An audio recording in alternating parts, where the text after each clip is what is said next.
filha de cobradora de ônibus, fundou em 2016 a startup Nina, tecnologia que rastreia casos de assédio na modalidade urbana. Mobilidade. Tendo sido indicada pela Academia Brasileira de Ciências ao BRICS Young Innovator Prize 2018, prêmio que reconhece projetos de pesquisa de jovens cientistas que desenvolveram soluções inovadoras para melhorar as condições de vida nos países emergentes. E é tudo isso mesmo? Não, tudo é isso que está dizendo aí, né? Ainda mais, né? Vou falar um pouquinho da trajetória. Tá Deixa eu dar certo. tchau para a dona Vânia ali, que está me vendo. E também me fala para a gente depois um pouco porque no Ceará, do Ceará para o mundo e não de Recife para o mundo. Sim, eu vou explicar um pouco aqui na apresentação. Deixa eu compartilhar minha tela com vocês. Tá certo. Vocês conseguem ver já? Já. Bom, pessoal, como o Rodrigo adiantou, eu sou Simoni, fundadora da Nina. Para quem não conhece, a Nina é uma startup voltada para soluções na área de mobilidade no que tange a gênero, né? Então, o fluxo de pessoas que estão mais vulneráveis na cidade. Só que eu comecei a me interessar pela temática, tudo isso, porque desde muito cedo eu tive um contato muito grande com a questão de mobilidade. A minha mãe ela era cobradora de ônibus, né? Então minha mãe passava de 12 a 13 horas dentro da frota de ônibus. E não só ela era, então minha família, o pai da minha mãe, o avô, também foi cobrador, outro tio que também era, outro tio que era motorista de ônibus, uma prima que é maquinista, enfim. Tipo, a falta de mobilidade sempre foi muito presente na minha casa, assim como os desafios e o perigo de ser um trabalhador, morador do subúrbio, e principalmente na perspectiva de mulher, tendo minha mãe nesse cenário. Só que quando eu entrei na universidade, eu percebi que a violência de gênero na mobilidade urbana ela era um fator impeditivo para a gente acessar, chegar ao ensino superior, permanecer no ensino superior e quebrar esse ciclo de pobreza, né? Ou seja, de poder ocupar espaços na cidade. Então, quando eu comecei a investigar o quanto é que isso impactava a vida das mulheres, eu cheguei ao dado de a cada 4 segundos um caso de assédio ocorre no transporte público, isso é um dado do Fórum Brasileiro de Segurança Pública. E um outro dado foi que, até setembro de 2018, o assédio nesse cenário, no ambiente público, ele não era considerado crime no Brasil, ele era só uma contravenção penal. Então, teve um caso que marcou bastante nacionalmente, que foi o cara que ejaculou no pescoço da menina no ônibus na Avenida Paulista, e ele foi solto no mesmo dia, porque ali era uma contravenção penal e não um crime. E no outro dia ele fez a mesma coisa com uma outra passageira num outro ônibus, e por conta da repercussão negativa que tinha sido com a soltura dele, né, o juiz entendeu, o outro juiz do caso entendeu que houve agressão física para que ele pudesse ser preso. Então, esses dois casos com grande repercussão nacional deram celeridade a um projeto de lei que já estava tramitando no Senado para a configuração disso como um crime. Em 2018, ele foi sancionado. Alguns outros dados para a gente entender melhor como é a questão de gênero e mobilidade no deslocamento nas cidades. A gente tem aí as mulheres como mais de 65% do público pagante, né, do sistema público de transporte. Esse setor que agora com a crise da Covid está tendo um impacto gigantesco, assim, a questão de manutenção deles na cidade, mas esse setor ele já tem uma perda anual de usuários de 7%, sendo que a maior parte desses usuários dele é mulher, e um dos fatores que eles têm a maior perda é o fator de segurança. Então, eles têm uma grande evasão aí anual de receita, né, por conta desse usuário. E tem um outro aspecto que a gente deve considerar no deslocamento de mulheres em cidades, é que homens brancos de classe média, eles têm um padrão definido de deslocamento em cidades, de acordo com o ITDP. É um ponto A e um ponto B para se locomover. E por conta de sobrecarga social, as mulheres negras, porque ficam longe de equipamentos públicos de serviço e moram na periferia, elas têm que fazer um deslocamento maior e com menor frequência dentro das cidades e acabam ficando mais vulneráveis.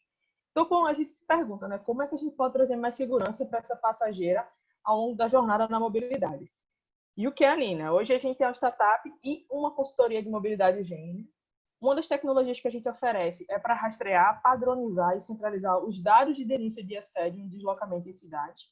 E com base nesses dados, né, auxiliar a criação de políticas públicas para fazer ações emergenciais e preventivas de combate à problemática e planejamento urbano. Não só políticas públicas, mas políticas dentro das próprias empresas privadas com relação à mobilidade. Então, falando sobre Fortaleza, né? Em 2018, como eu não tinha capital, eu não conhecia Entrecity ainda, enfim, nem conhecia esse meio, mas eu queria fazer a coisa em si, sem grana.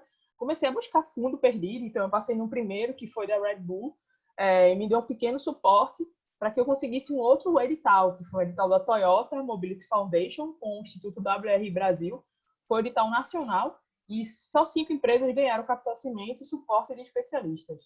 A Nina foi a única empresa que não era de São Paulo a ganhar, e durante esse processo de seleção, a gente tinha que fazer um pitch para prefeito.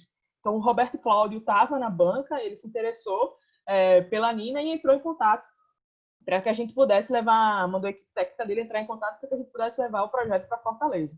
Então, Fortaleza também tinha um aspecto interessante no sentido de como a quinta maior capital do país, e está na lista dos 50 centros urbanos mais violentos do mundo. Então, se era para a gente gerar impacto, essa é uma das cidades que a gente vai conseguir atacar, porque a prefeitura já tem uma política com relação à mobilidade, é um cenário crítico com relação a áreas urbanas, então a Nina tinha um cenário perfeito para poder ver se tinha alguma relevância a tecnologia que a gente disponibilizava, como também os dados gerados. Então, esse foi o lançamento. A Nina foi lançada dentro de uma política pública de combate ao assédio sexual do transporte público de Fortaleza, em março passado, 6 de março passado.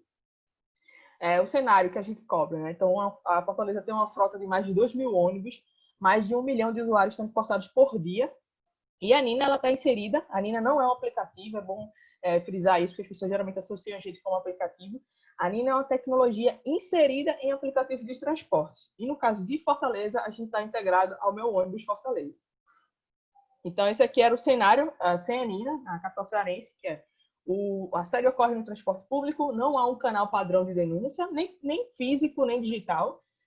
Apenas 10% dos casos chegam ao conhecimento da polícia, isso é uma estimativa do ITDP. E com a subnotificação, os governos, tanto o municipal, o estadual, não tem como pautar ações de prevenção. Né? Se eu não sei sobre o problema, como é que eu vou agir? Então, com a integração da Nina, o que é que a gente ofereceu? Ocorre um assédio no transporte público, a Nina já está integrada dentro do Meu Ônibus Fortaleza, e essa integração também ocorreu com as câmeras dos ônibus. Então, a gente integrou nosso sistema com o banco de dados do SINDI-ônibus. Uma vez que a vítima ou testemunha reporta o caso, a gente já notifica de imediato a empresa de ônibus, e por conta da consultoria que a gente fez antes de criar a política pública, né, a gente estabeleceu um protocolo padrão, e dentro desse protocolo, essas empresas têm que cumprir, por determinação municipal, o envio dessas imagens dentro de 72 horas para a delegacia, né, por um equipamento chamado Casa da Mulher Brasileira, um equipamento federal que tem aí em Fortaleza, e esse equipamento reúne Defensoria Pública, assistência psicossocial e uma delegacia 24 horas por dia, 7 dias por semana. E o que a gente fornece também para a Prefeitura de Fortaleza é um painel de controle com vários dados, né, com mapa de calor, enfim, horários de pico, maior tipificação de casos, para que eles possam, de fato, ter uma dimensão do problema na cidade. Então, de março de 2019 a fevereiro de 2020, a gente reuniu 1.999 denúncias na Nina. 10% dessas denúncias viraram inquérito policial, 9,7%, com base nesse auxílio e recolhimento de provas que a gente está tendo. Isso aqui é a classificação. Então, a gente recolhe denúncias não só no ônibus, mas também na parada e no terminal, exceções de variações, o ônibus está disparado na frente ainda. Esses são só os horários de pico. Então, que ocorre denúncia. O primeiro pico ocorre entre 6 e 8 da manhã, e o segundo pico das 18 às 19, e o terceiro pico aqui é entre 21 e 22. 22 já está decrescendo. Esses são os perfis de gênero, ou seja, homens também podem se cadastrar na Nina. Até hoje a gente recebe denúncias masculinas, mas eles nunca na condição de vítimas, sempre na condição de testemunhas. Essas são as idades. Felizmente, a gente tem alguns casos que são com menores, né, em saída de escola. E depois disso, depois que a gente faz todo esse impacto, essa questão de criar esses números, gerar esses números com relação a mensurar o impacto, como é que a gente está atingindo, como é que a gente está agindo, ver a questão do retorno, né? Então, o meu ônibus Fortaleza, o aplicativo, depois que a gente inseriu a Nina, a gente começou a monitorar o download dele, né? Então, toda vez que tinha alguma ação da Nina na cidade, enfim, a Nina aparecia no jornal, ele tinha um pico de downloads muito grande, ou seja, um valor agregado que ele passou a ter. Então, durante os primeiros períodos lá, 6 meses, o meu ônibus Fortaleza apresentou 25% de downloads, né, na média, com relação ao iOS e ao Android.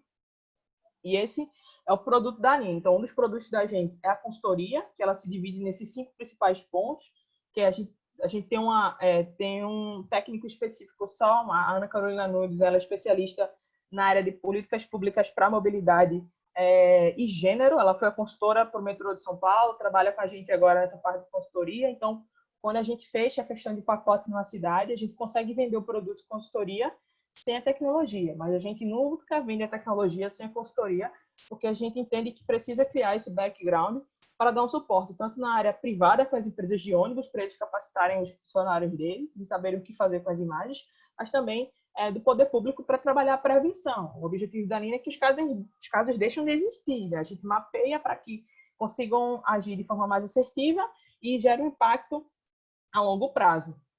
Então, esses são os 5 principais pontos: pesquisa de diagnóstico, protocolo de atendimento, elaboração de material para capacitação desses funcionários, a campanha, né, a mensagem que vai sair com a divulgação da Nina como um canal padrão de denúncia e o acompanhamento dos primeiros 6 meses. Com relação à parte de tecnologia, a gente cobra uma taxa de setup para a integração com os devices locais, com os equipamentos locais, e um FII mensal, né, uma mensalidade por ônibus, para cobrir a frota. Então, o que a gente quer garantir é mudar a vida de milhões de mulheres, garantindo o direito de acesso à cidade, ampliar o canal de confiança, oferecer mais bem-estar e segurança, diferenciação no serviço, resgate e manutenção de usuários e fomentar políticas públicas para a equidade de gênero. É bom frisar que um dos ODS da ONU, o 5º ODS, é com relação à equidade de gêneros, e cidades sustentáveis eu acho que é o 11. Então, a Nina ataca esses 2 principais ODS. Em 2 anos e meio, quase 3 anos, né, da Nina em si, a gente já saiu em mais de 100 matérias, em 4 idiomas, e tudo isso mídia espontânea. Essa aqui é a imagem do pitch que eu fiz para a Entrecity quando eu entrei. Prestei para o Territórios do Futuro, que é um dos editais que a investidora abre, né, anualmente. Acho que eu fiz o primeiro edital. E esse aqui tem o Haroldo, o Alexandre, que é um dos sócios. E aí foi como começou a relação da gente. Eles entendiam já. A tese era que tinha que ser um investimento, já um protótipo para o Ceará, e a gente já estava em andamento. Então, eu estava me preocupando muito que a Toyota só cobria um pedaço, eu não tinha como dar garantia de que eu ia conseguir seguir. Então, esse edital veio muito a calhar e começou a relação. Então, é que a gente entendeu, né?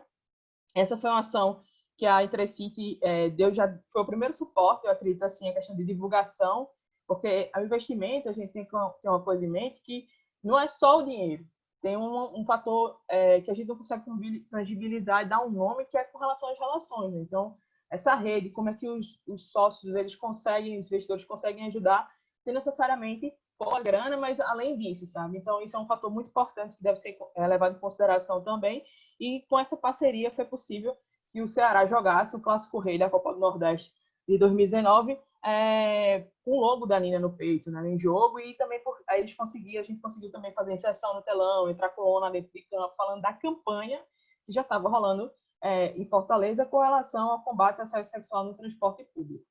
Essa foto aqui foi no início do ano, em janeiro, por conta dos resultados. Para vocês terem ideia, foi a primeira vez que o Brasil gerou esse tipo de dado, com base em casos reais. Antes, o que se tinha eram só estimativas. Então, o Banco Mundial, com o WRI, que foi a instituição que me apoiou com a Toyota, eles promovem um evento no Banco Mundial lá em Washington, que se chama Transform Transportation. E daí, esse ano, eles me chamaram para mostrar o que foi o primeiro case deles com relação a esses dados, né? Porque era um dado inédito. Então, enfim, foi uma oportunidade única, porque eu me reuni, a plateia que estava lá, o pessoal que estava na banca comigo, né, apresentando, eram ministros, assim, da Etiópia, o próprio ministro dos Estados Unidos, com relação ao transporte. Então, assim, foi algo que, de fato, chamou a atenção para quem estava no setor. Esses foram, em resumo aqui, alguns processos que eu participei e participo. Então, essa foto maior de cima a final da Toyota, né, com os prêmios, o presidente da Toyota, enfim, representantes, presidente da Toyota Mobility Foundation também. Essa primeira foto foi no Seminário Nacional da NTU. Para quem não conhece, a NTU é a Associação Nacional dos Transportes. Ano passado, 2019, eles abriram um edital para inovação e mobilidade. A final ocorreu em Brasília e eu fiquei em segundo lugar com o case da Nina. Essa plaquinha aqui da Nina, na parte de baixo, eu, Felipe e a Isabela, foi no Web Summit. Então, a Red Bull foi meu primeiro suporte e patrocinou, né, um stand da gente no Web Summit lá em Lisboa, em 2018. Esse é o congresso da ANTP, que eu apresentei o case também, que foi a Associação Nacional das Empresas de Transporte Público. E essa última aqui, que está com a sala toda reunida, é o processo de aceleração que eu estou ainda. É o pessoal da MAN, é uma marca da Volkswagen para caminhões e ônibus. E por conta desse processo, eu rodo algumas fábricas no mundo. Fui para Munique, na Alemanha, ano passado, passei um pedaço de novembro, dezembro, São Paulo no início do ano. Eu acabei de voltar de Lisboa, né, porque estava tendo aceleração lá, mas a gente teve que terminar antes por conta da questão do corona. E agora para a África do Sul, mas foi suspensa para a fábrica de lá por conta dessa questão do corona, e até então a gente vai ter que voltar para a final em junho, lá em Munique, porque a gente faz o pitch para alguns investidores alemães, assim, no final, além de apresentar o que foi, que o aceleração melhorou, ajudou e deu suporte para vocês. Então, a Imaen coloca vários especialistas dele para ajudar a gente com relação à melhoria na nossa empresa. Essa imagem eu botei só para ilustrar, mas foi bastante feliz, assim, depois de... A gente começou a implantar a Nina em Fortaleza em 2018, 18 de julho de 2018. A gente começou a rodar em 6 de março de 2019 e só agora, no início do ano, 4 de fevereiro de 2020, a gente recebeu o atestado de capacidade técnica da Prefeitura de Fortaleza, né, para reportar a questão do software, etc. E esse é um dos documentos que faz com que a gente facilite algumas contratações com os governos, né, para a questão de inexigibilidade, para a dispensa de licitação, porque a gente é um produto exclusivo, não tem uma API de integração com a inteligência que a gente tem hoje em dia no mundo. Eu arrisco dizer porque realmente não tem. Estou em todos os eventos aí, enfim, sempre seguindo a questão de mobilidade. Esses são os nossos principais parceiros, né? Hoje em dia, a Entrecity e a Quintesa são nossos sócios, a Imaen, o Yunus, a Toyota Mobility Foundation, a WRI, o World Bank. A gente está em negociação com o BID e com o World Bank. A gente acabou de assinar um contrato com a Ernest Young só para consultoria de mobilidade de gênero para cá, para a cidade do Recife, a premiação da NTU. A gente foi destaque também no prêmio da Gol Novos Tempos, de jovens empreendedores que querem democratizar a mobilidade no Brasil. Foi destaque também no prêmio da Marie Claire no ano passado, a Red Bull desde 2017. E no final de 2019, né, dia 31 de dezembro, a Forbes divulgou a lista dos Under 30 de 2020. E aí eu estava na categoria Inovação e Tecnologia. Então, foi um resultado de um trabalho assim, em conjunto. Como o Haroldo falou, ninguém muda o mundo sozinho. Vocês viram aí que, por mais que eu quisesse muito fazer aquilo, eu tive que buscar ajuda, eu tive que dar meu jeito, enfim. E eu tive muita garra, mas eu tive sorte de encontrar pessoas que pensavam do mesmo jeito para poder fazer a coisa acontecer. Então, vou deixar o Instagram da Nina, nosso site também. Sempre a gente posta lá as atualizações com relação ao nosso desenvolvimento.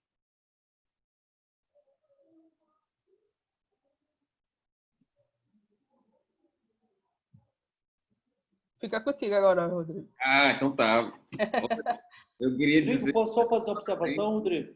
Diga, pode dizer. Eu vou, só para deixar claro que Fortaleza, a contrapartida dela foi só, e aí a gente precisa fazer um reconhecimento ao Roberto Cláudio, a contrapartida da cidade de Fortaleza só foi autorizar que Fortaleza fosse um laboratório social. Não houve investimento algum do poder público para validar o modelo da plataforma Nina. O Cid Ônibus não investiu, nem o poder público municipal investiu. Tudo foi investimento da Intracity com a WRI. Então, é só para vocês entenderem que isso sim é o tipo de investimento que, nesse primeiro momento, ele é capaz de distorcer o mercado. É esse tipo de recurso de fundo que a gente vai poder, de fato, pensar em novas modelagens em diminuir as assimetrias e gerar impacto social. Então, eu estou falando de investimento social privado, não estou falando de investimento público, estou falando de investimento totalmente privado. Então, é isso que a gente faz, é isso que a gente pensa, e o resultado da Simone traduz muito bem qual é o pensamento dos sócios da Intracity. Simone, eu estava vendo aqui algumas... eu queria que tu indicasse um livro para a galera aqui. Um livro que tu tá lendo, que te ajudou, ou um filme, ou alguém. O que eu leio, a minha literatura atualmente é muito mais voltada para a área de transporte. Posso passar as indicações de trabalho com relação a isso. Assim, acho que uma outra coisa que eu não fiz é a minha formação, né? Então, quando eu sou design, em teoria, porque eu estava na faculdade de design quando eu comecei a fazer a Nina, e eu comecei a publicar alguns artigos, etc. E aí começou a me demandar muito tempo, porque eu não entendia a Nina ainda como um negócio, eu entendia a Nina como uma pesquisa científica. E depois que eu fui para a prática, eu disse, eu tenho que botar isso aqui para rodar em algum lugar, como é que eu vou fazer? Foi quando eu comecei a procurar esses fundos de investimento. A ciência brasileira já estava ali em 2017, né? Perdendo investimento. Então, eu, como estagiário, sem suporte nenhum de professor, não ia conseguir, porque já não tinha grana. Então, foi por isso que eu parti para esses fundos de investimento, comecei a catalogar. E foi aí que eu me deparei que, se eu quisesse que sim, que essa coisa tomasse uma forma maior, eu teria que empreender. Então, eu tive que estudar muito.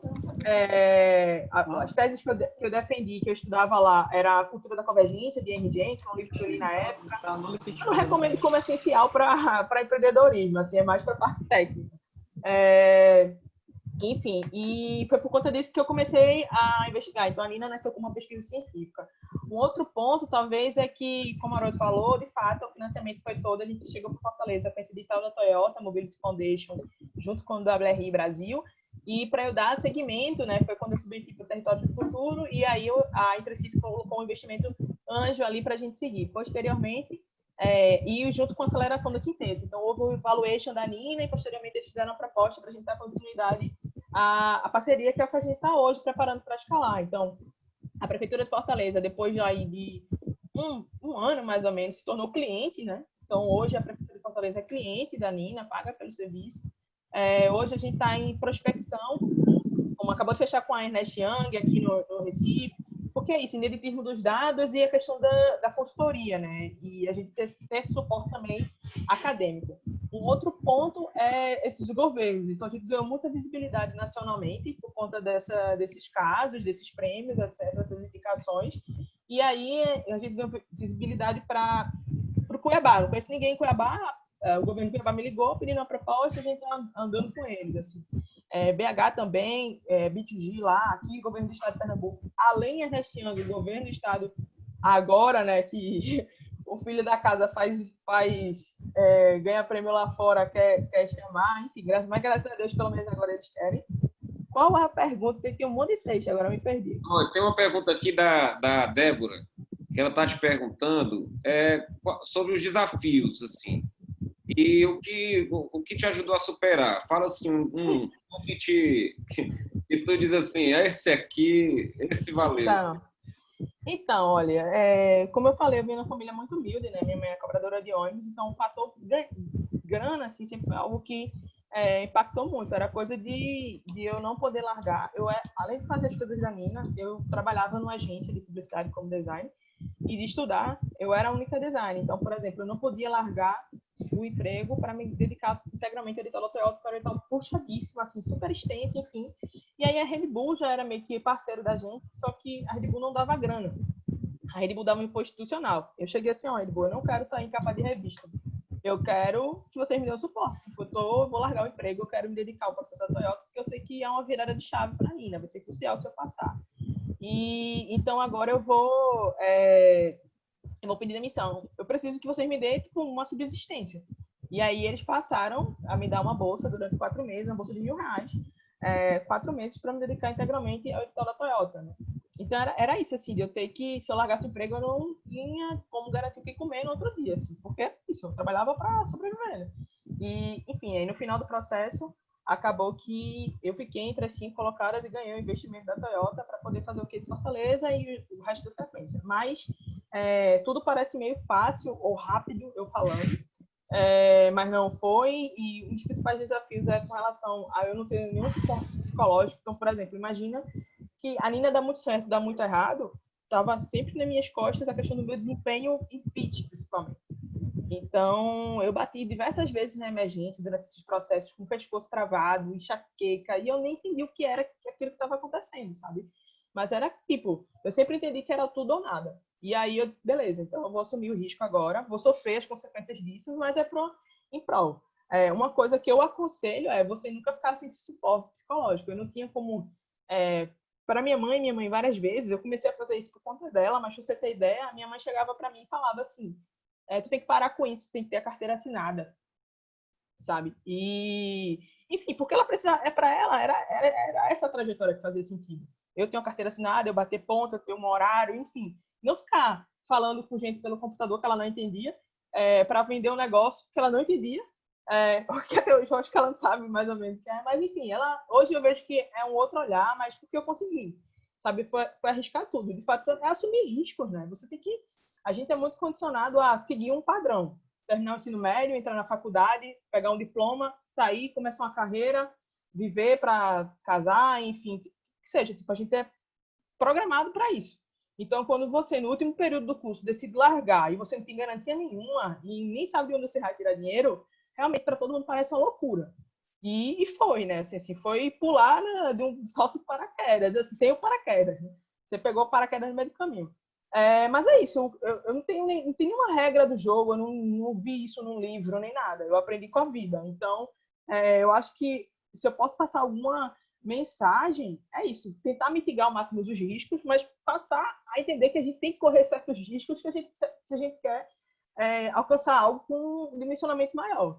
E uma outra coisa que eu nunca fiz isso pensando em sair na Forbes, eu nunca fiz isso pensando que a Academia Brasileira de Ciências iria me indicar para um prêmio internacional, eu nunca fiz isso para, tipo, enfim, conversar com o investidor, enfim, nunca foi isso, sabe? Eu acho que talvez por eu nunca ter tido essa preocupação ou meta, as coisas passaram a fluir de forma mais rápida, porque o que eu queria era, de fato, impacto. Impacto social. Pô, era uma coisa que eu sofria. Eu sou usuário de transporte público. Minha mãe sofria.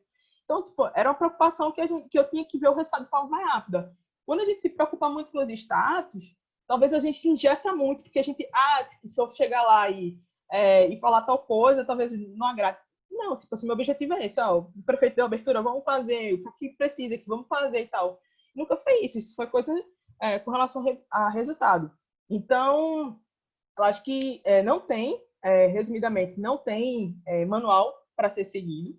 O que eu aconselho, principalmente para as mulheres, os homens, de fato, eles são encorajados, né? Desde muito cedo a se arriscar muito mais, a fazer coisas com aventura, isso e aquilo outro. A gente não, vive mais numa espécie de redoma no boxe de questão do fator segurança muito, né? Por conta da problemática social. E eu super entendo isso, principalmente quem vem de um lugar de não privilégio como eu vim. E, tipo, é melhor garantir um emprego de carteira assinada de R$ 1.800, R$ 2.000 e ter tudo, minhas contas pagas, tem comida, ou eu ficar vivendo de edital, de nada garantido, enfim, pode dar nada, né? Então, eu entendo, mas eu recomendo, assim, e que a gente passe a se arriscar um pouco mais. Eu não segui nenhum manual, não li nenhum livro. Eu, sinceramente, eu faço até umas críticas a coach. Eu nem gosto disso. Mas, enfim, essa foi mais ou menos a minha trajetória e eu fico à disposição para bater um papo depois, enfim, falar mais alguma coisa de como foi a trajetória toda da Nina. Parabéns. Eu acho que você dá certinho para ir para o programa do Tavinho, que é um programa muito legal. Eu estou vendo ele sorridente ali, viu? Já já ele vai te fazer esse convite, com certeza. Simone, eu agradeço, viu, a sua participação. Eu acho que você é uma pessoa muito corajosa, né? E, e eu acho que é isso aqui que é bom, que foi bom em você, né? Essa coragem, porque com certeza eu acho que em casa talvez você não tivesse esse apoio no início, né? Porque causa um medo, né? É um caminho incerto, né? E ainda bem que você também encontrou o Haroldo, né? Para lhe dar um suporte em todos os sentidos, né? Não só na parte financeira, que eu acho que essa parte financeira já é apenas o final dele, né? Ele com certeza Sim. algo que ele gostou e também no teu projeto. É isso, né? Eu acho que ele citou aí a coisa do amor, assim. Eu acho que é isso. Você tem até um canvas que é isso, assim, ame o problema e não a solução. Enfim, e é isso, é você amar o problema não no sentido de você, eu quero que esse problema se perpetue, claro que não, né? É você amar o problema de uma forma de, pô, eu consigo minimamente, eu como um designer, não é possível que tipo, eu não tenha como contribuir socialmente para mitigar isso de alguma forma, assim, eu não vou solucionar, não vou banir isso do mapa, né? Acho que nenhum cientista que está atrás aí da vacina para o coronavírus está dizendo que vai banir isso do mapa, mas ele quer mitigar isso de alguma forma para que pare de avançar, etc. E era a mesma coisa, assim, era o objetivo que eu queria inicialmente, né? Então, por exemplo, essa questão da Volkswagen, o processo era todo em inglês. Eu não falava inglês até um ano, eu não sabia nada.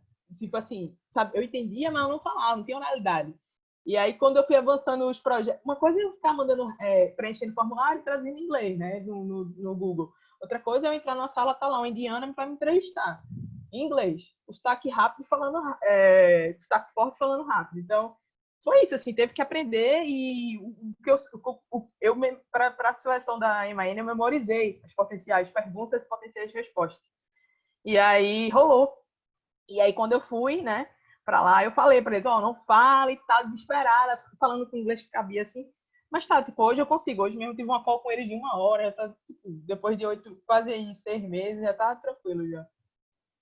Pois beleza, então eu vou agora apresentar o Juliano, você tá pronto? Oi, tô aqui.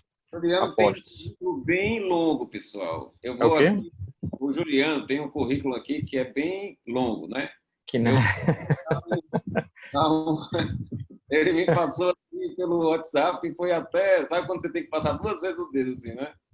Eu vou falar aqui, olha, é turismólogo de formação, pós-graduado em planejamento e gestão ambiental, consultor sênior na empresa Intention Ventures, 9 anos de experiência em resíduos sólidos, inventário de carbono e desenvolvimento de modelos de negócio de impacto ambiental, experiência no setor público e privado e acadêmico, ex-secretário do Meio Ambiente no município de Aracati, professor de inovação sustentável no curso de pós-graduação de planejamento e gestão ambiental, cadeia produtiva da Unifor, CEO na Greenbed Brasil, Wood Retrofit, Retrofit.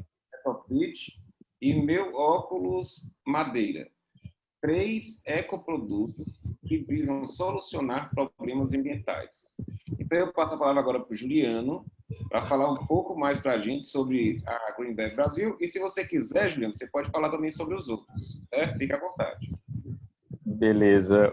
Boa noite, pessoal. Bom, vou começar falando como que surgiu a ideia de produzir produtos sustentáveis, né? Produtos realmente de baixo impacto ambiental na produção. Eu tive uma empresa de coleta seletiva aqui em Fortaleza de 2010 até 2014 e tinha galpão, caminhões para coletar, somente recicláveis, né? Resíduos inorgânicos recicláveis, e as empresas me pagavam para coletar, isso não era voluntário, era um serviço realmente pago. E fui me deparando, eu coletava, fazia a triagem, né, e dava a destinação correta para as indústrias. E aí fui me deparando, foi exatamente quando eu estava fazendo a pós-graduação, e aí me deparei que alguns resíduos não tinham destinação correta, né,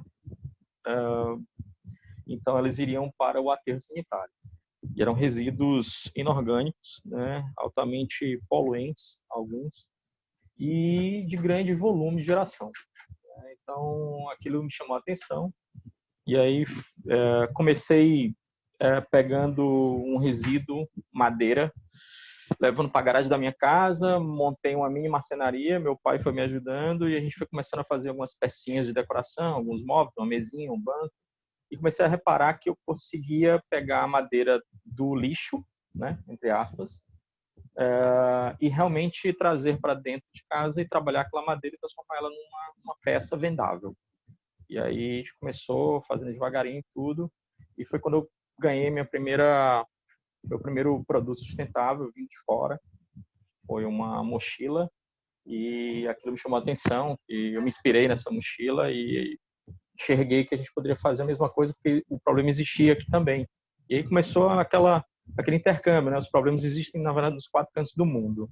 Não pensem que resíduos é um problema só do Brasil. Resíduo é um problema mundial, né? Então, assim, nós temos resíduos que não existe tecnologia para reciclar em nenhum canto no mundo.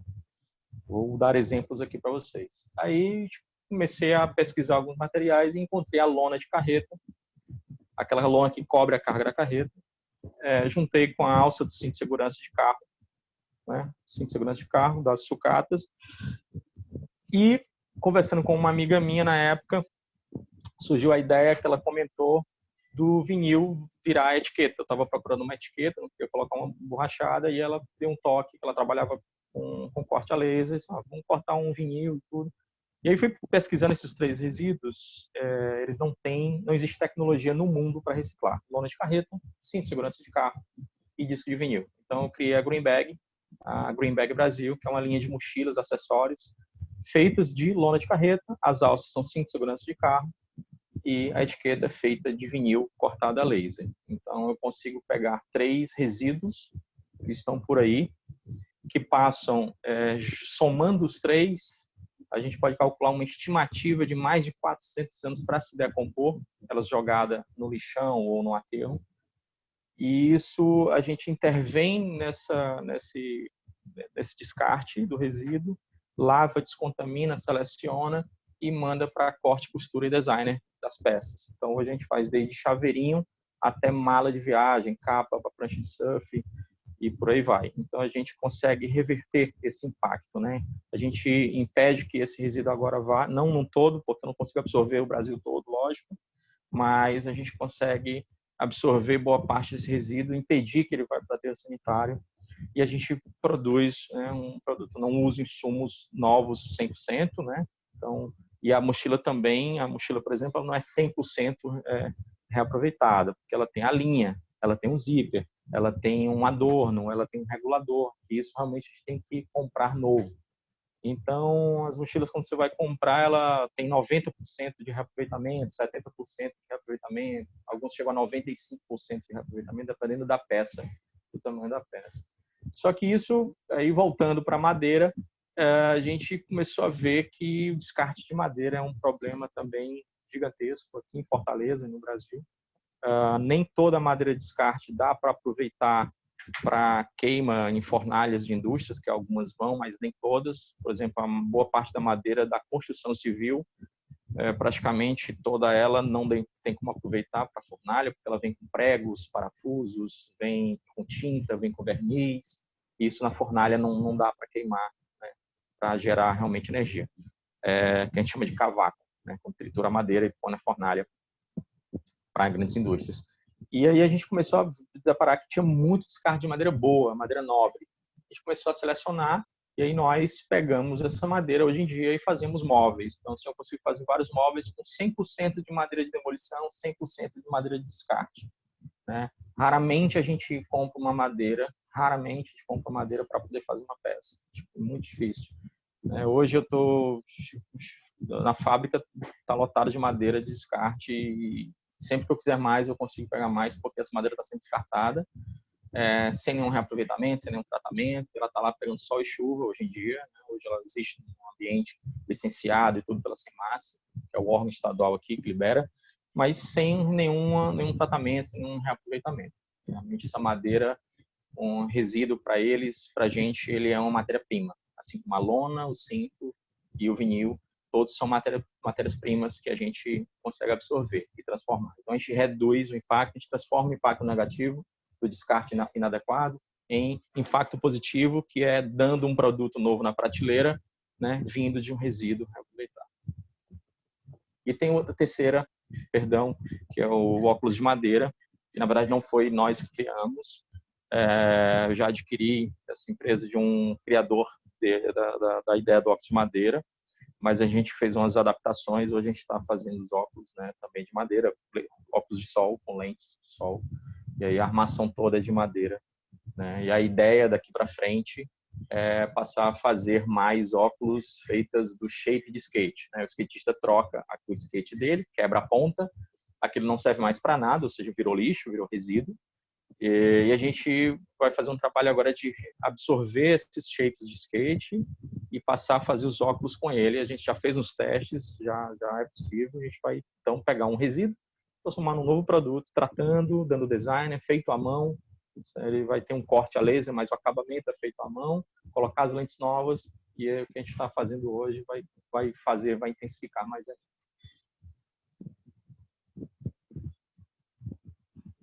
Oi, tá no mudo, Rodrigo.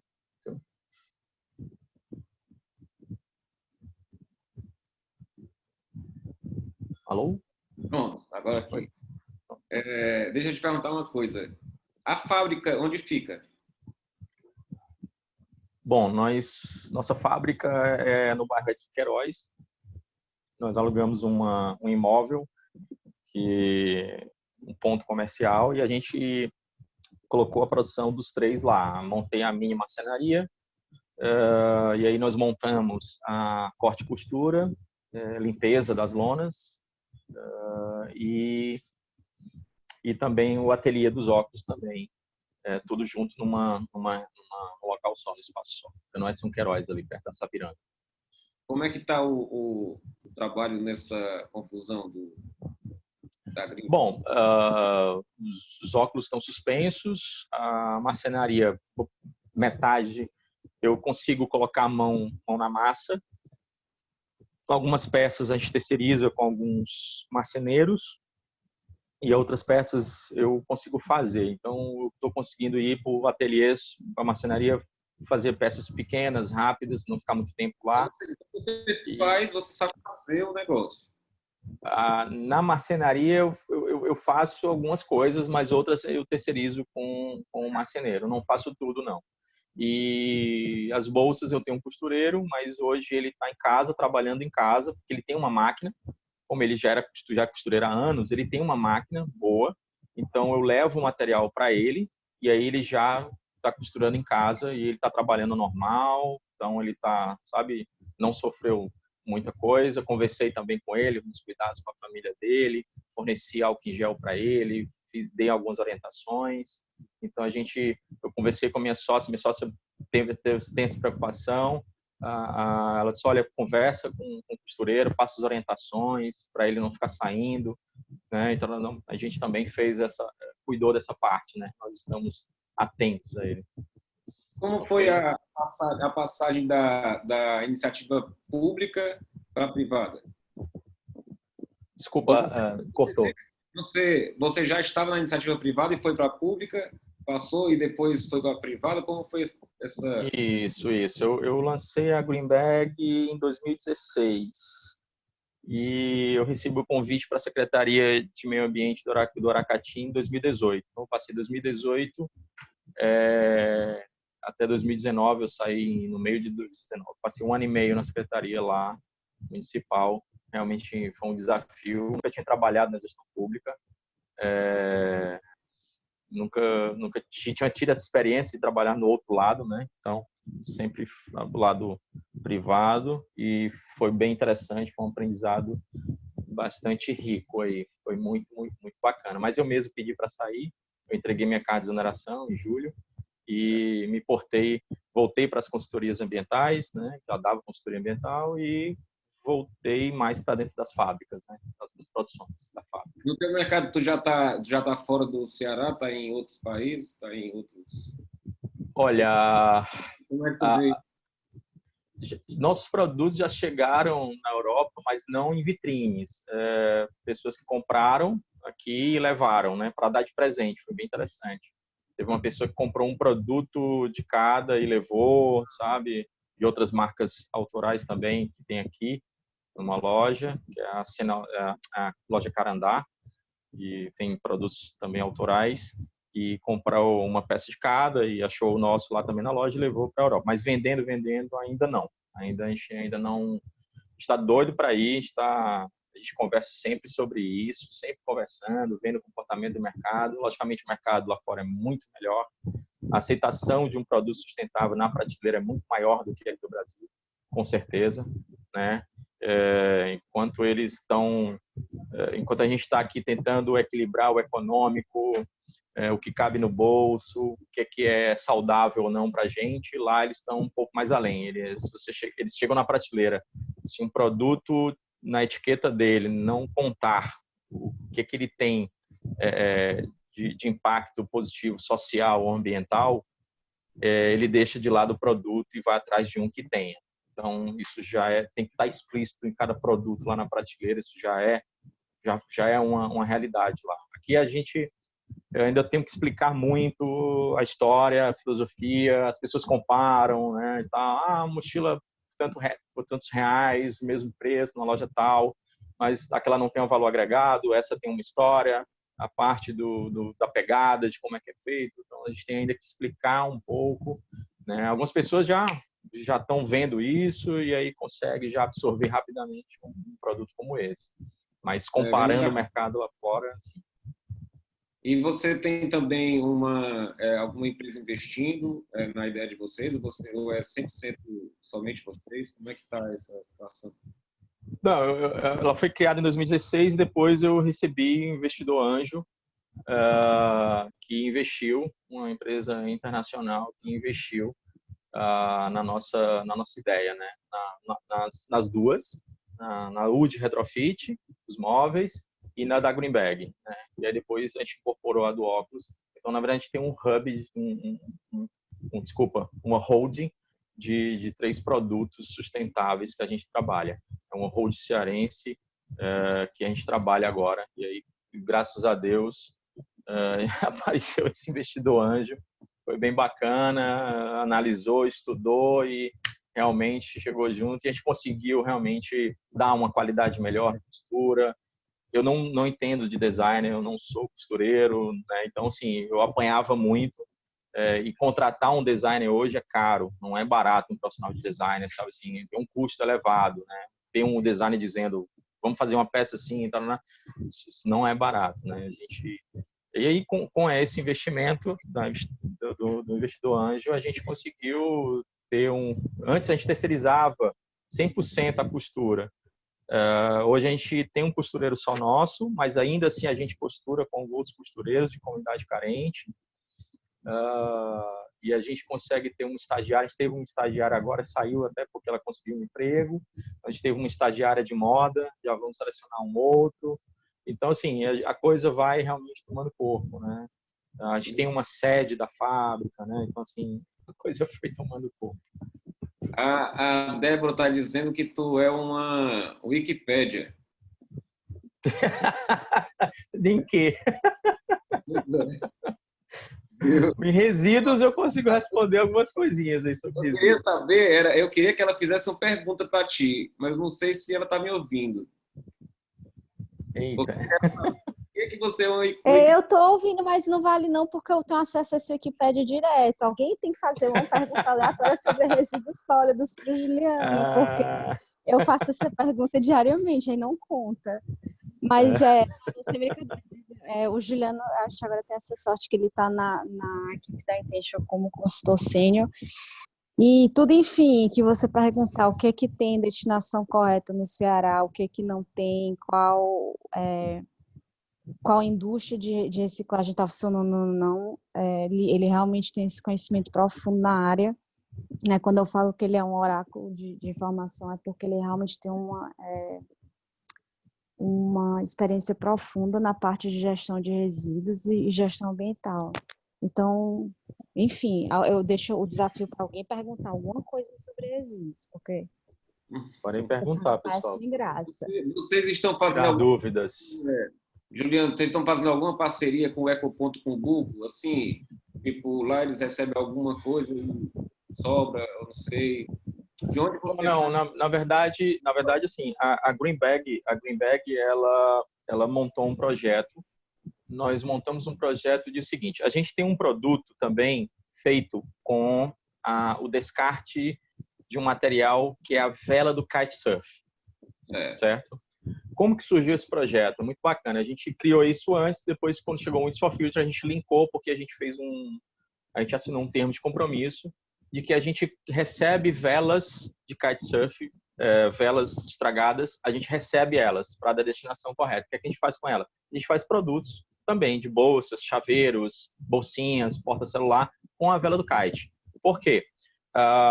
Eu me deparei com uma problemática no litoral cearense, que é o seguinte: o kitesurfista, quando chega numa vila, numa praia paradisíaca, seja Jeri, seja Cumbuco, qualquer litoral desse para praticar, e começa a surgir algumas velas velhas, e rasgou.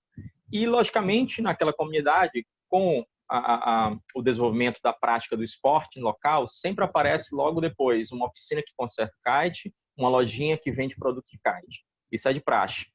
Essas oficinas começaram a ficar amarrotadas de kite velhos. Por quê? O kitesurfista estrangeiro, ele chegava no país, aqui, especificamente numa praia dessa, e ele colocava o kite para consertar na oficina e ia embora, né? Quando ele voltasse para a temporada, ele queria o kite dele consertado. Só que o cara, muitas vezes o que acontecia, o cara que conserta o kite falava para ele, ó, teu kite não presta, não dá mais para consertar. O estrangeiro, atleta, kitesurf, praticante de kitesurf, já voltava na outra temporada com outro kite novo. E o velho ficava na oficina. E assim foi se acumulando. O que começou a acontecer? Eu comecei a mapear o que estava acontecendo com essas velas. Eu me deparei com uma cena de pessoas numa comunidade praiana com um camburão de ferro, colocando 8 velas de kite dentro, querosene e tacando fogo. Essa foi a solução que eles encontraram para se livrar de um lixo, né? De um resíduo. Cara, quando eu vi aquela cena, eu fiquei assim, cara, não acredito. Peraí, pelo amor de Deus. Aí comecei a conversar, fui conversando com um, conversando com outro, instrutores de kite. E, cara, eu falei o seguinte, guarda essas velas que eu venho pegar. E aí, peguei uma com ele e comecei a fazer alguns testes. Ela não tem a mesma resistência que as mochilas de lona, porque uma vela de kitesurf, ela tem, em média, duração de 300 horas de voo.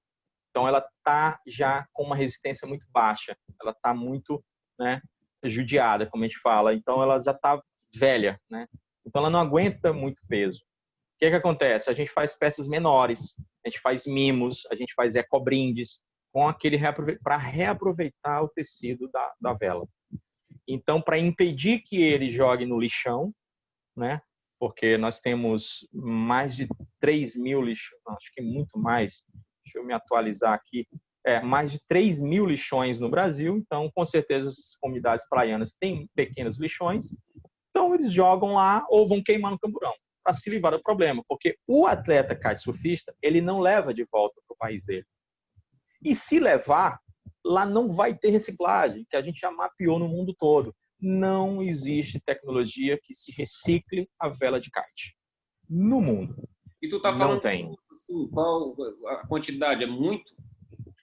Olha, eu chego numa comunidade para pegar coisa de 10 a 15 velas por mês em uma comunidade. Você imagina o que a gente tem no litoral, né? Onde tem o litoral tendo vento, tem prática de kite, se você reparar. Prática de seminor muito forte.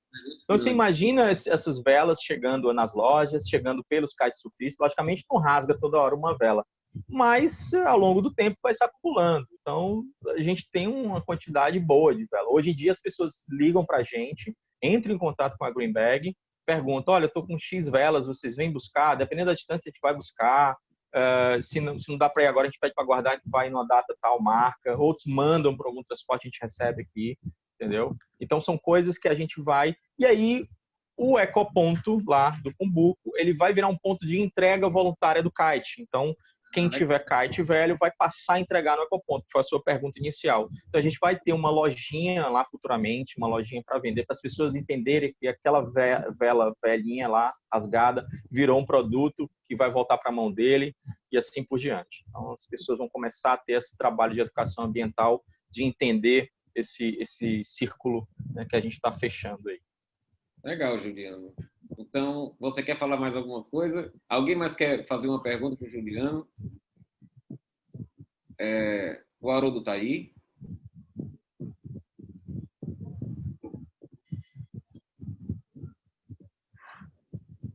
Sim, tô. Haroldo, você quer fazer alguma pergunta para o Juliano? Não. Tô bem. Então, Eu queria fazer uma colocação. Essa parte do que foi discutido no começo, né? É muito engraçado a gente trabalhar realmente com os parceiros. Antigamente, eu chegava no costureiro, Rodrigo, e que eu terceirizava, e as lonas elas vêm com manchas, né? Então, na verdade, cada peça da Green Bell, ela carrega uma história, ela carrega aquela mancha que é o reuso, que é o que mostra que é o reuso. Engraçado que o costureiro ele chegava e falava assim, eu entregava o material para ele, e teve um que ligou no final do dia, né? Juliano, cara, porque vieram todas sujas, manchadas as lonas. Tu tem certeza que trouxe o material certo? E eu começava a rir um pouco, porque eu falava, não, cara, tá certo, amanhã eu passo aí e vou te explicar por que que é.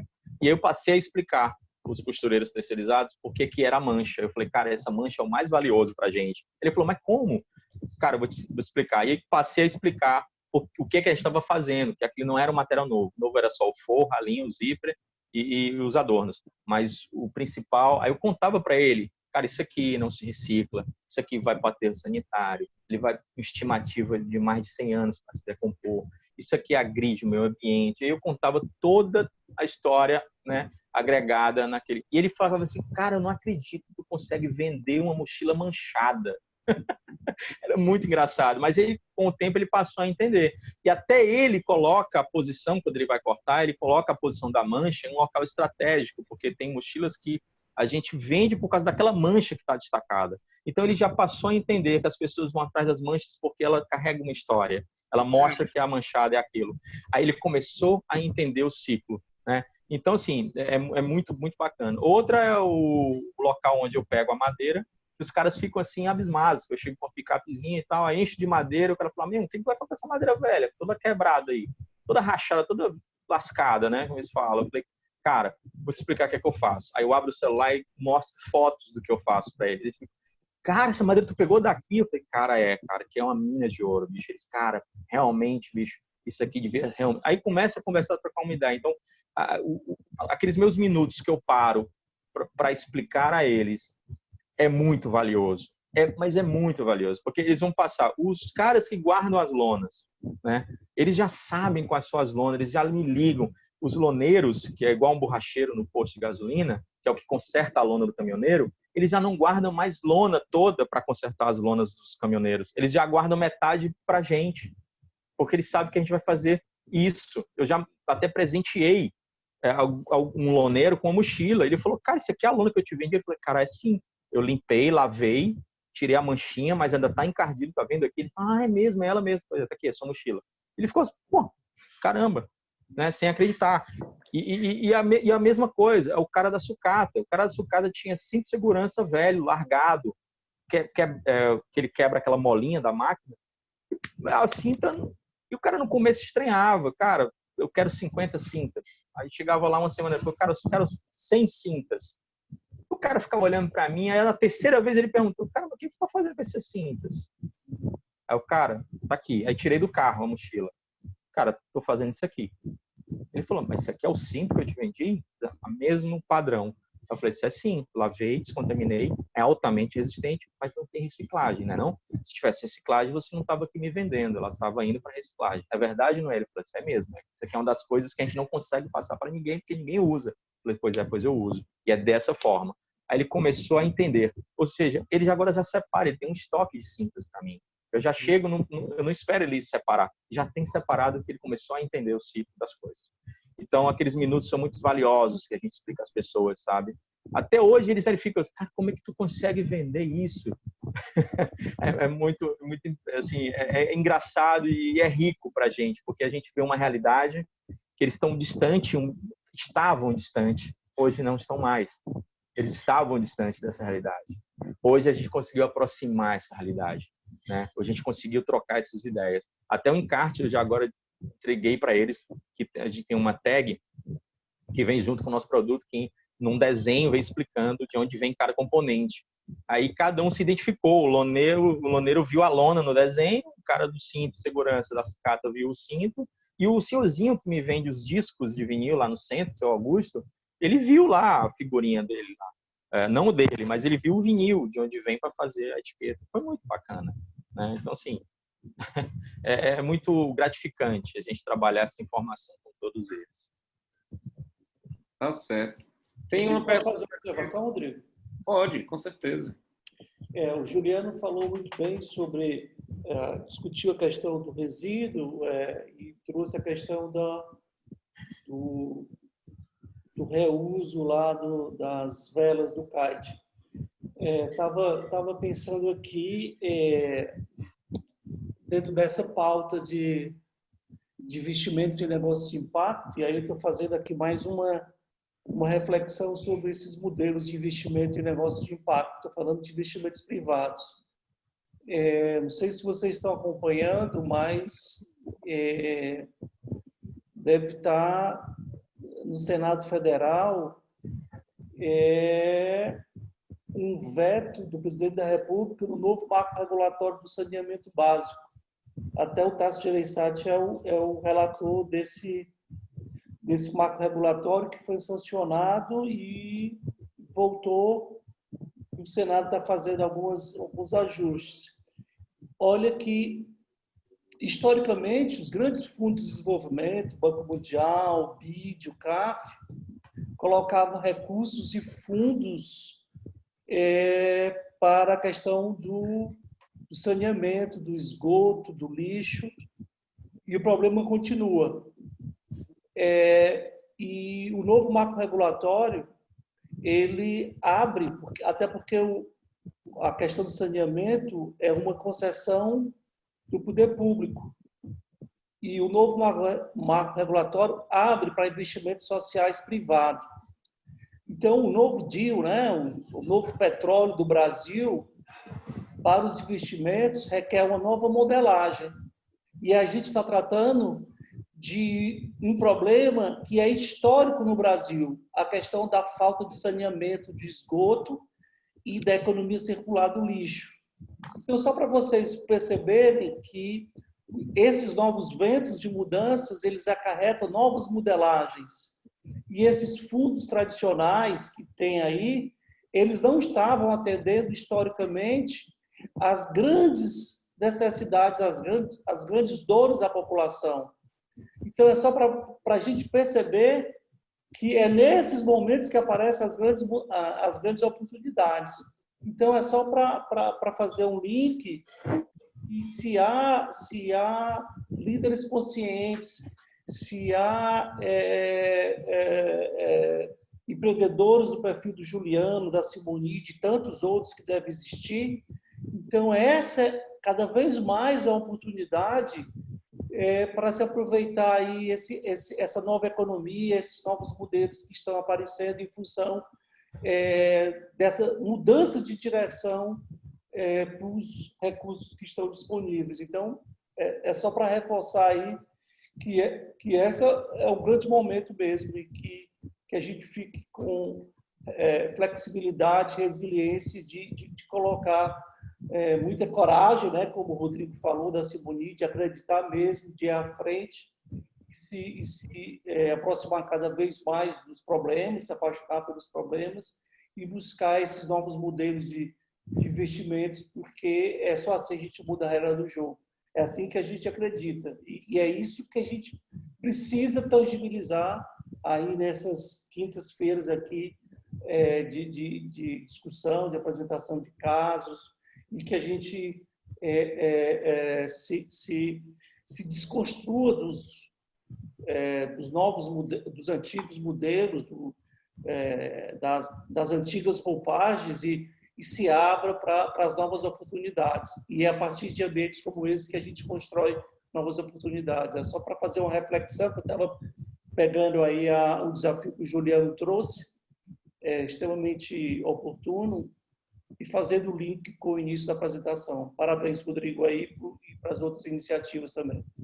Eu queria pegar um gancho dessa parte que o Haroldo comentou, que, na verdade, assim, relembrando um pouco e da realidade para todo mundo, que a verba de saneamento básico dos municípios, né, ele inclui a fazer algo contra o seu lixão. Né? Então, a maioria dos municípios no Brasil tem o lixão e não tem aterro sanitário. Só que os governantes, né, os gestores municipais, eles não canalizam sua verba para realmente atender a algo do tipo.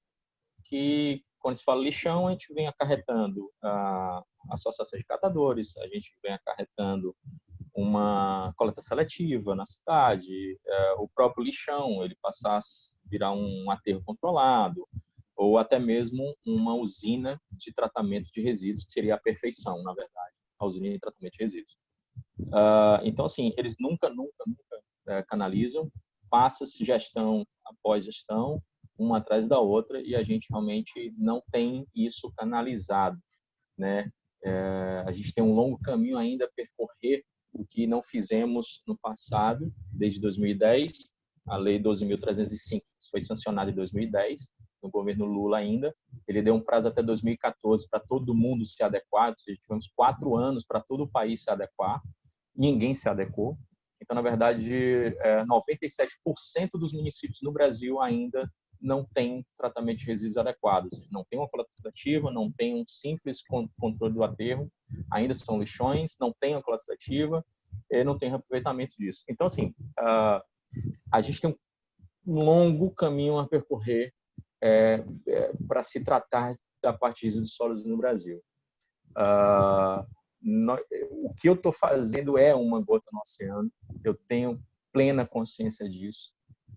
O que nós da Greenbag, nós da UG Retrofit, nós do Óculos Madeira e demais outros ecoprodutores, produtores sustentáveis, são gotas do oceano, no oceano. Então, assim, a gente precisa, como cidadão, ainda recorrer aos nossos gestores, cobrar realmente a lei que não existe. Né? Não podemos ficar só em ecopontos, não podemos ficar só em coleta seletiva dentro de casa, a gente precisa de algo de larga escala. Nós geramos muitos resíduos. A geração é disparada. O que nós fazemos ainda não Juliano, chega na metade da velocidade. Ainda sabe por que os gestores não assumem para si essa responsabilidade? Porque eles perguntam quem é que vai pagar a conta. O problema todo é esse. Eu acho que essa é a grande mudança de paradigma. Deixar essa conta só para o setor público, ela nunca vai fechar. Tá? Eu estou querendo dizer que essa é a grande oportunidade para que os investimentos privados entrem. Tá? Porque só cruzar os braços e jogar a pressão para o setor público... Eu fui regulador público, eu fui presidente da agência reguladora, eu estava lá em 2010 quando essa lei foi sancionada. A gente já sabia que ela não ia funcionar, porque o grande problema do setor é investimento, é quem paga a conta. Tá? Assoma-se a isso ao fato da gente não ter a cultura. Por quê? Porque lixo ainda não é visto pela grande maioria da população como um problema. E essa dor, aí é que está o nosso papel, enquanto nova liderança, consciente para os grandes problemas que a gente tem. Quando mudou o marco regulatório e abriu-se mão de que essa concessão seria somente do poder público e abre-se a oportunidade para investimentos privados, investimentos estrangeiros, investimentos de qualquer natureza, é porque essa conta não vai sair nunca das cidades.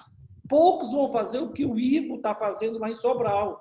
O Ivo fez um investimento internacional para o CAF para investir todo em saneamento. Eu quero saber qual é o prefeito que vai abrir mão e vai fazer investimento em saneamento. É muito. Então, eu estou concordando contigo e abrindo cada vez mais os olhos para que a gente veja isso como uma nova possibilidade de fazer negócios de impacto. É isso que a gente precisa fazer. Extremamente salutar as iniciativas de baixo impacto, que é mais uma postura extremamente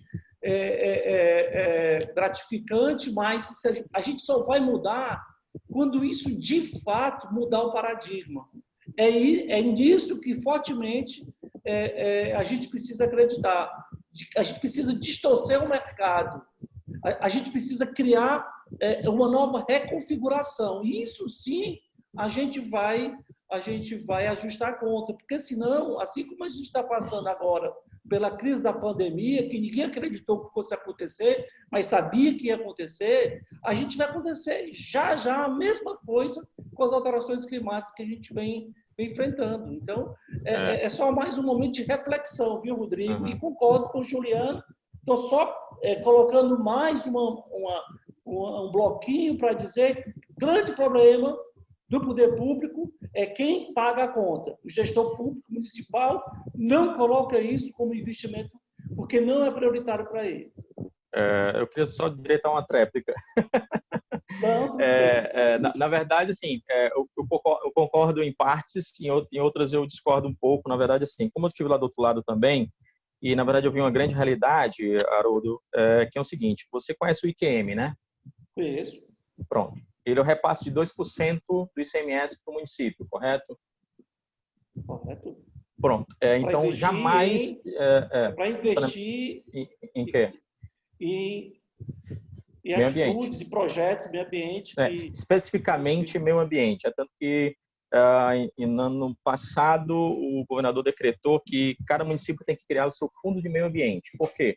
Porque antigamente a verba do IQM ele caía no fundo geral. Depois que cair no fundo geral, a prefeitura pode usar em outras coisas e não tinha como rastrear, e também a prestação de contas ela é falha. A gente sabe disso, não estou falando nenhuma novidade. Então, na verdade, quando se criou o Fundo Municipal do Meio Ambiente, para receber a verba do IQM, ou seja, o secretário da pasta teria autonomia de usar a verba para usos somente de sustentabilidade, meio ambiente. O que revoltou muitos prefeitos. Por quê? Então, assim, eu discordo no ponto de dizer que a gestão pública ela não tem verba. Discordo, ela tem verba. É porque, assim, gestores, alguns, logicamente, eles não fazem obra que o povo não pode ver. Um simples aterro sanitário controlado ou uma usina de compostagem, o que é uma coisa milenar que existe, compostagem, não é nada tecnológico. A gente mesmo construiu uma planta em Taitinga, onde só de recicláveis que vinham no caminhões compactadores por mês dava uma rentabilidade de R$27 mil. Tu sabe o que a gente fazia com R$27 mil?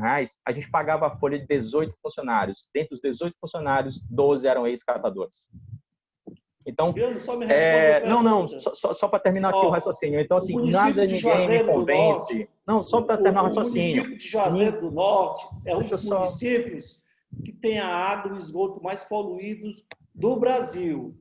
2% da arrecadação líquida do ICMS de Juazeiro do Norte, através do QM, vai resolver o problema da água e do esgoto de Juazeiro do Norte? Mas isso é verba do saneamento básico.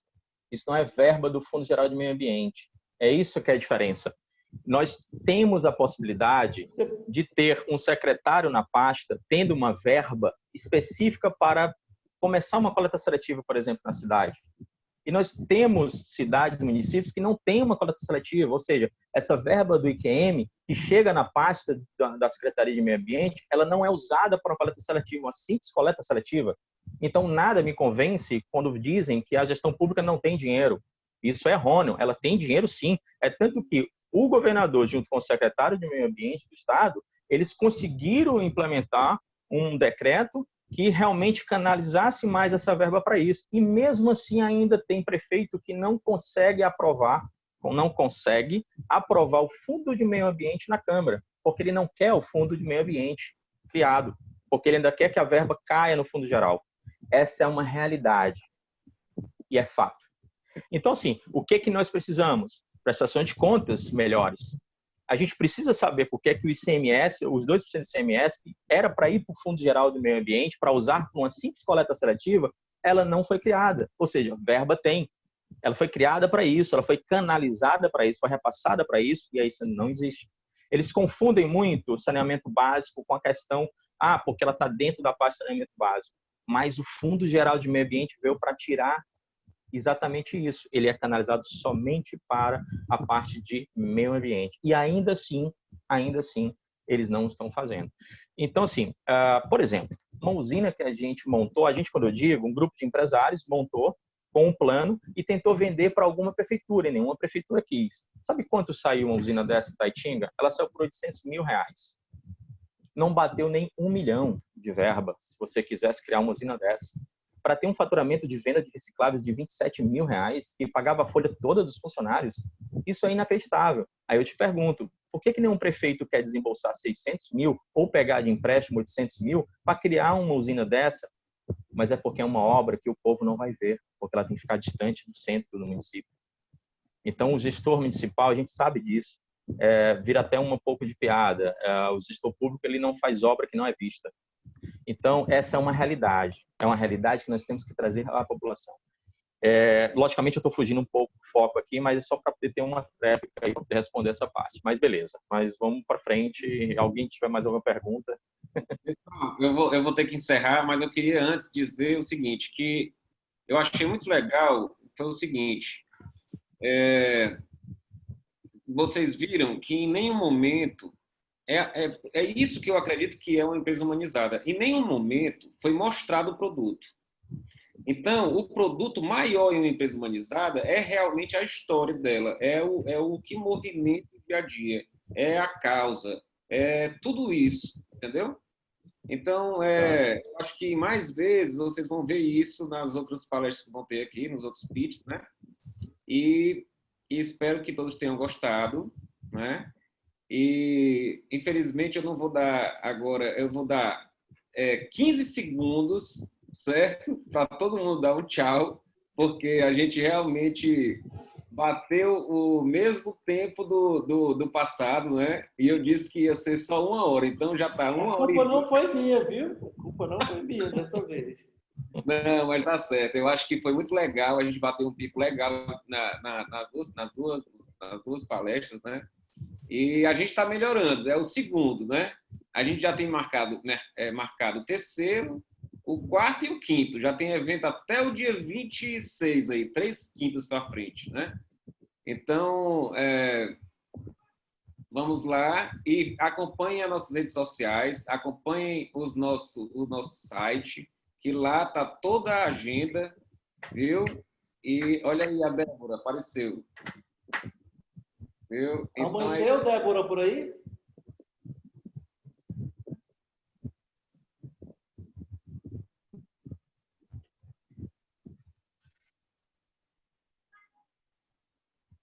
eu acho que ela tá... amanheceu.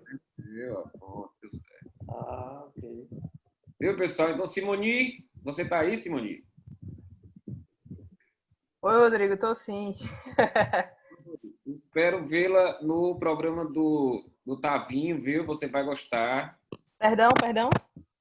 Eu espero vê-la no programa do Tavinho. Ele já me falou aqui que vai entrar em contato com você, já mandei contato. E é um programa muito legal, você vai dar uma visibilidade boa também, né? Para um público diferente, né? Assim, não é esse público, não é esse assunto que ele vai falar com você, é um outro assunto, mais espiritual, mais, né? Gratidão e tal. Então, Haroldo, mais uma vez, obrigado. Né? Eu acho que agora tem que dar chance para outros skills, outras competências aí, viu, Rodrigo? Sim. Outras, como é? Outras habilidades, outras competências para fazer aí o início dos negócios. Eu vou voltar depois falando da Intracity, que eu não falei ainda da Intracity, né? Pronto, então deixa pro final, deixa lá quando tu tiver sem ninguém aí eu falo. Rapaz, isso foi uma falha, viu? Mas tudo bem. É bom que a gente corrige. Não. Só para dar outras oportunidades, outras visões. Eu acho que tem gente boa, tem muita gente boa aí, tem coisas interessantes. É isso aí. Então, vamos para frente, né? E o nosso Facebook foi um pico grande também, muita gente vendo lá. E é isso aí. No próximo a gente se encontra, todos vocês. Tchau, até mais. Tchau. Tchau. Tchau, Débora.